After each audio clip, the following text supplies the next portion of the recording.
Hello there everyone, this is Neil from writinghorses.com. Long time no see. For one thing or another, I've just not had chance to get around to do one of these live search for value videos for quite some time. I was hoping to get these started around mid-January. But with one thing or another, my father was taken ill, and then my daughter was ill last week with COVID and quite ill, to be fair. She's fine now, back at school, still feeling a little bit lethargic and tired. Going to school is draining her at the moment, but she's over the worst. All fingers crossed. So with one thing or another, I've just not got round to doing one of these live feeds, and the idea is to do at least one a week, and if you're a platinum member, then additional videos, maybe 2 or 3 a week. So if you're new to this and you're watching for the first time, these are completely live. What I do is I'll scroll through the daily spreadsheet, ideally looking for a fairly sizable field, more than 8 runners, so we can look for each way value. And I look through the key criteria, narrow down a field, and then finally look to see if that horse is reflecting value before deciding if to have a wager or not. So time is getting on a little bit now. It's 12:30 on Wednesday, so I shall scroll down to the evening meeting at Kempton, which for me is not ideal, and I may well instead look at a later race at Exeter, and the reason for that is because I'm not a fan of Kempton on the all-weather. Nothing against Kempton, it's just, you know, when something you just don't feel right. I'm just not happy back in at Kempton as a rule. So we do have some Kempton races. I'm just going to quickly look at the later races at Exeter.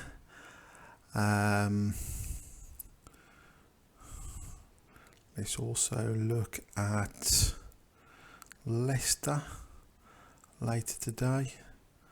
So we've got 350 there, class 4 event. And let's just go back up to Exeter. 445, also a class 4 event.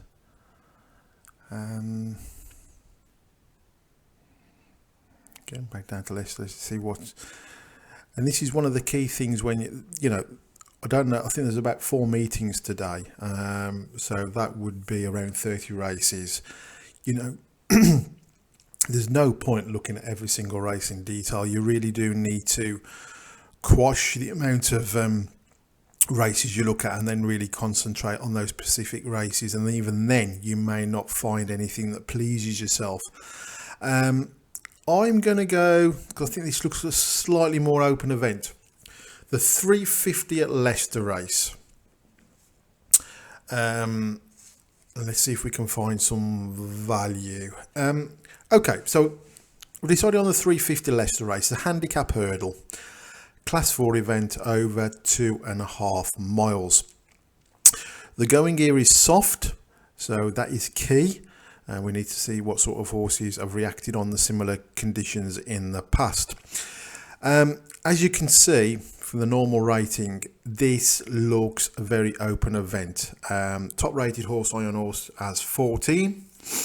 And even going down to Turning Gold, which is the 8th ranked horse, has a score of 8. So there's not an awful lot. And to be honest, you probably couldn't dismiss the bottom horse at Aylesbury more either. That one I shall dismiss straight away, the bottom rated horse, Doyen's the Ante. That will probably romp home at a big price now, but this is just me personally, hopefully giving you a few indicators on how I personally use the data to break down the field. So with the ratings, the initial total ratings, there's nothing really I'd dismiss from any of those. Of course, the ones higher up I looked at more favourable, but I wouldn't dismiss 10 of these 11 runners. Please do excuse me for sniffing a little bit. I've got a little bit of a cold, If we look at the course and distance data, there's not an awful lot to go on. We can see that Turning Gold has won over the course before, and Iron Horse, which is the top rated horse, has won over the distance. Now, people sometimes ask me, what do you prefer? That's got a tick. Would you prefer a horse that's won at the course or won at the distance? Well, again, people have different arguments, but for me, I prefer a horse to have won over the distance.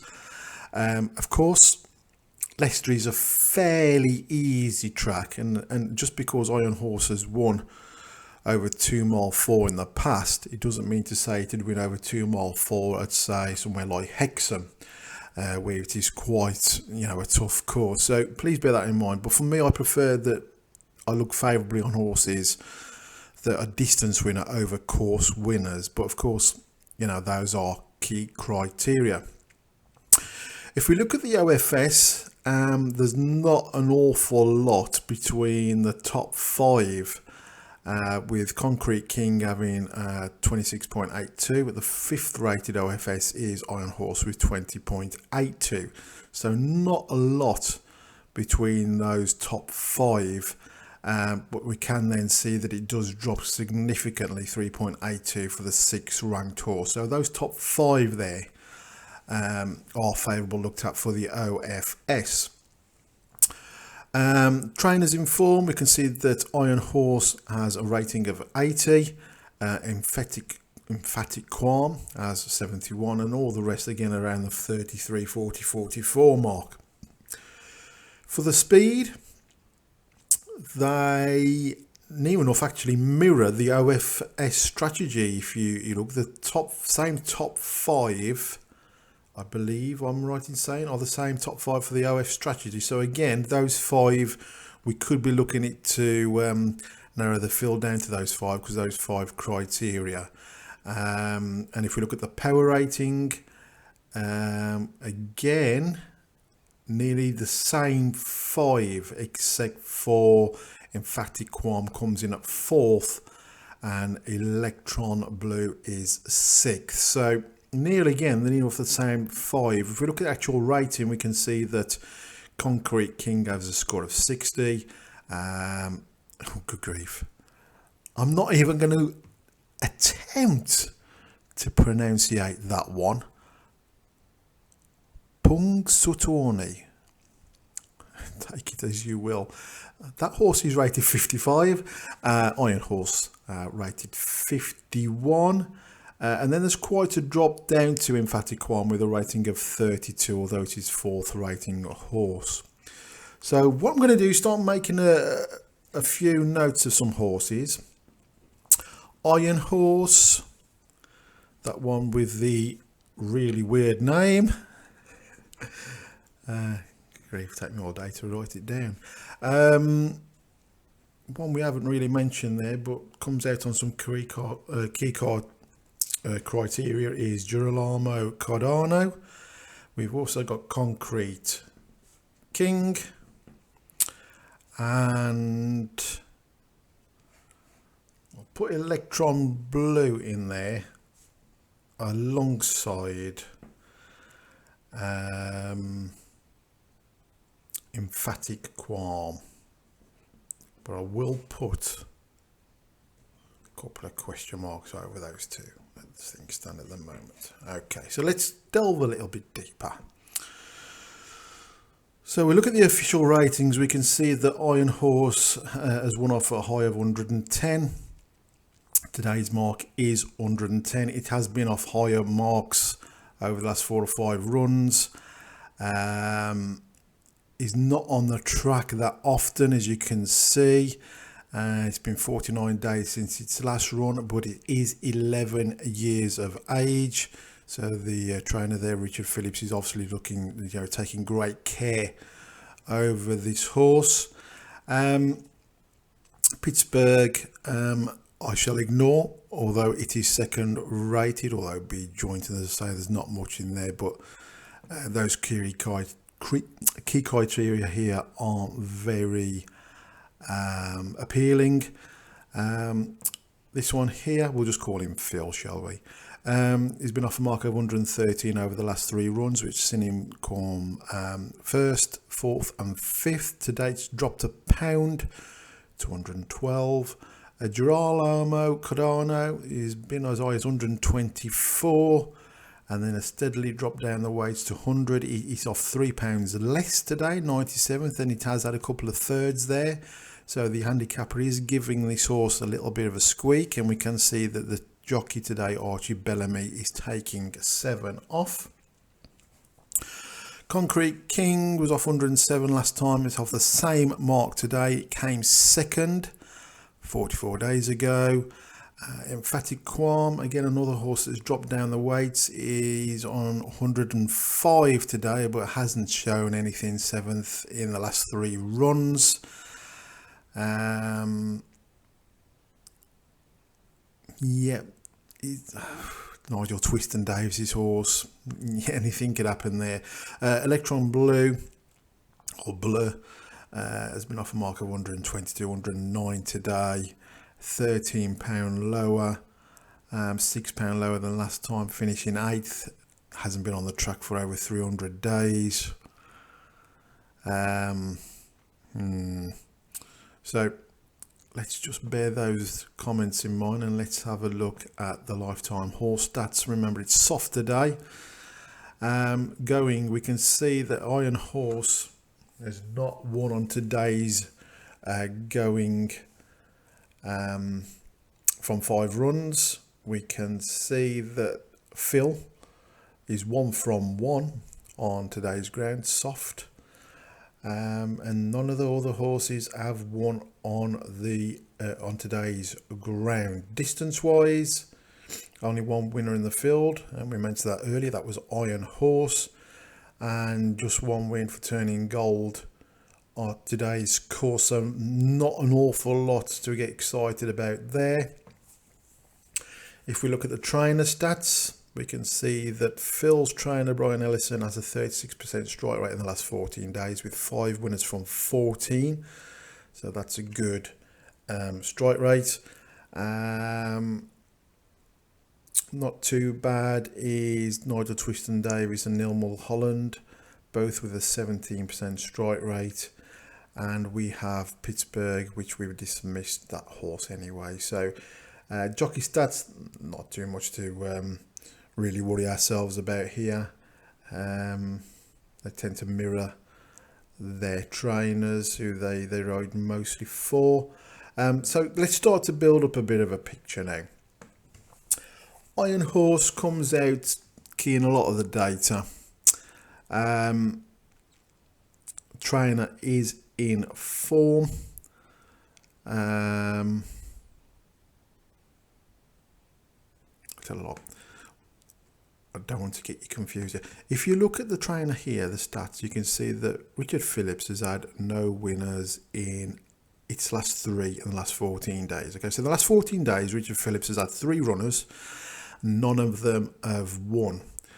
But the score that we give this horse of 80 represents those 3 horses that have run in the last 14 days. So you can see that although the trainer hasn't had a winner from those 3 runners in the last 14 days, the score is quite high on 80, which suggests that these 3 horses, although they didn't win, they did, run to form. They did run well, as could be expected from previous runs. So that is key. You could argue that the stable is in some sort of form, although it has only had 3 runners in the last 14 days and none have won. So I'm going to put a little tick by that horse. The thing that had put me off here at the moment is these key criteria aren't fantastic, but we will go back. Now we're going to go back to Phil. And if you remember with Phil, this horse has been dropped a pound as good key criteria, 2, 3, 2.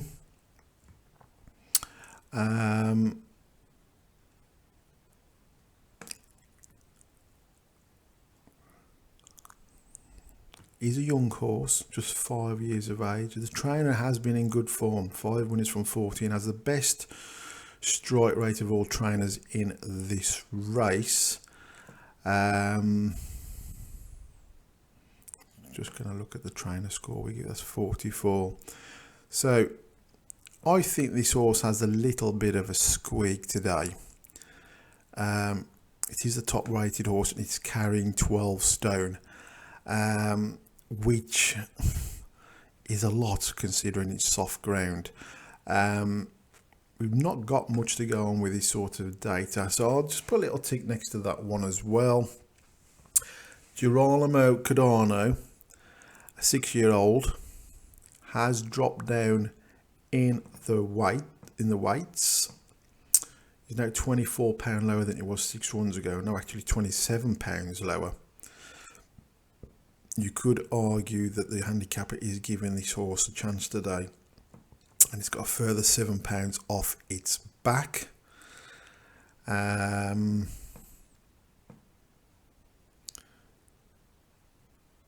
won at the course, and the trainer's not. So there's question marks about all of these really, which we did expect because it did initially look like an open event. Concrete King, second last time out. He's top ranked on all 3 of these key criteria. Same mark as last time when it comes second. Not much data to go on with the course, distance, ground. The trainer has had a couple of winners in the last 14 days. So again, that one is a possibility. And finally, the 2 that we initially put question marks on, Electron Bleu and Emphatic Qualm. We'll just go through these again. Now, Emphatic Qualm has gone down the weights, but is not really showing anything. However, it's Nigel Twiston Davis. I'm going to have to dismiss this. I'm not going to say this one's not going to go close, but there's lots of negatives here. And we initially just put it in because it was 4th power rated horse, but it's still a long way behind the 3rd. So I'm going to scrub that one out. Scrub the one out there. Electron Bleu, if I remember right, this has gone down a lot in their weights, £13. Not an awful lot to go on. Trainer, not had many winners, 3 winners from 33. So I'm going to scrub that one out as well. So from that initial field of 11, I have now got this down to 4. So what I'm going to look at now, I think out of the 4, all things considered, I think I'm favourably looking at Concrete King at the moment, because it's got some of the best latest form.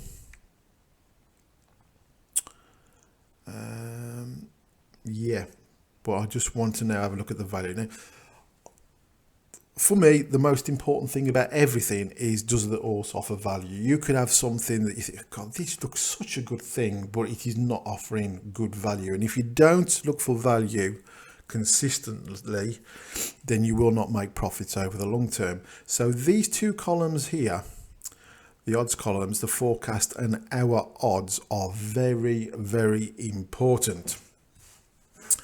I'm just going to make a forecast odds, our odds. Now you've got to remember that the our odds column is the odds that our software is stating that each horse should be. So for example, these are decimals. So Iron Horse, our odds suggest for this horse to offer value, it should be 4.92, which is just under 4 to 1. However, when the odds were collated, which is the evening before racing, around 7 o'clock, these may have changed now, of course, but at the time, the forecast odds for this horse were 6 to 1. So, our software is saying that, it's not saying this horse is going to win, but it is, at that price point, showing value by a couple of points. Okay, so we'll just make a note of that. Forecast at 6 to 1. Our odds suggest it should have been 4 to 1. With Phil, our odds suggesting this should be 7 to 2. It's got a 7 to 2 chance.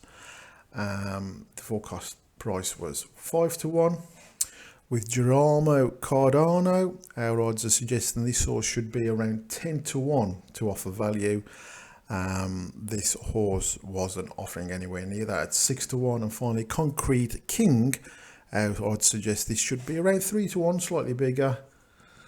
And it was offering odds of 5 to 1. So there are 3 horses out of those 4 that were offering value when the odds were collated. So I'm now going to go over to Odds Checker and see what sort of prices we've got at present. So let's have a look. And this has never ever surprises me. So Electron Bleu is initially one of the horses that we did know that they filled down, but we've dismissed that one, and I would have dismissed this anyway because it's only 9 to 4. Iron Horse is available at 12 to 1. Phil is available at 3 to 1. Girolamo Cardano is available at 7 to 1, and Concrete King is also 7 to 1. So let's take a look at this now. Just double check there's no non-runners. I don't think there are now. Okay, so Iron Horse, I would suggest for this horse to offer value, it should be around 4 to 1.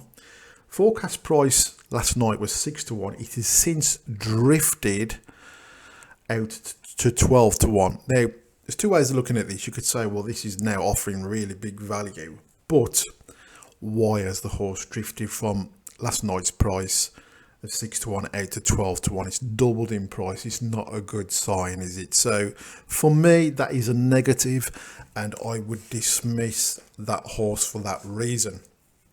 So that leaves us with 3. Now, Phil, our odds suggest this horse should be around 7 to 2. Forecast odds last night were 5 to 1, which would have been ideal. We could have got on that each way. But as you can see, there's been money for this horse, and the best price available now is 3 to 1. So we've missed that each way 5 to 1. It is 3 to 1 now, but that is only just a little bit short of what our odds suggest this horse should be. It's 7 to 2. So that half a point, I wouldn't be put off with that if I could get that 3 to 1 with Bet365. So I will leave that for that one moment. Girolamo Cardano, our odds are suggesting this horse should be 10 to 1 to offer value. Last night it was 6 to 1, slightly drifted today into 7 to 1. It's not offering value at 7 to 1. Our odds suggest it should be 10 to 1. So we're going to scrub that one. And finally, Concrete King. Our odds suggested the source should be 3 to 1 to offer value. Last night it was 5 to 1, and today it has drifted out from to 13 to 2 to 7 to 1. So yeah, it's drifted, but only 5s to 7s, where the Iron Horse drifted from 60 to 12s at a doubled in price. So I think the decision to be made here is we've narrowed the fill down initially to 6, then to 4, and now to 2. And the conundrum is, do you back Phil, which is only 3 to 1. Ideally, I like to look for each way value, but although it's only 3 to 1, it has been backed in. It is obviously fancied by connections. There is money for this horse.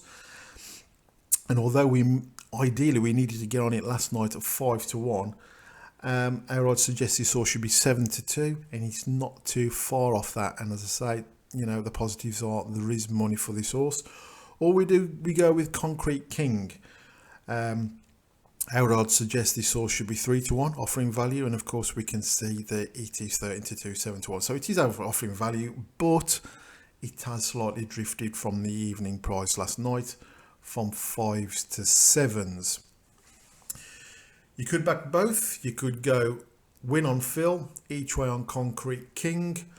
I shall go back to the ratings and what to do.